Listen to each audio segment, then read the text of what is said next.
Tesla CEO, అలాగే Twitter యజమాని ప్రస్తుతం ఎలన్ మాస్క్. ఇప్పుడు కీలకమైనటువంటి అంశమే.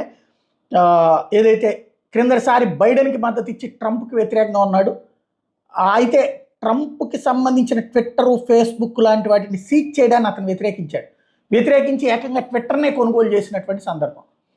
ఇప్పుడు ఆ ట్విట్టర్ని తన చేతుల్లో నడుపుతున్నాడు.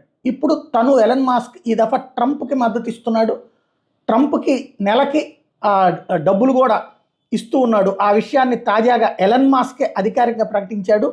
అదే ఎలన్ మాస్క్ ఏమో ఏమి చెప్పకపోతే దాని మీద ట్రంప్ అవును ఎలన్ మాస్క్ నాకు మద్దతు ప్రకటించాడు, నెలకి ఇంత అని చెప్పేసి ఎలక్షన్ అయ్యేంత వరకు కూడా విరాళం ఇస్తున్నాడు, కాకపోతే $2 కూడా ఇచ్చినోళ్ళు కూడా తమ పేరు ప్రచారం కావాలనుకుంటారు, కానీ ఎలన్ మాస్క్ మాత్రం అట్లాంటి ప్రచారం కోరుకోవట్లేదు, ఆయన అభినందిస్తున్నానని ప్రకటించారు. ఒకసారి ఆయన ఏం మాట్లాడారు విందాం.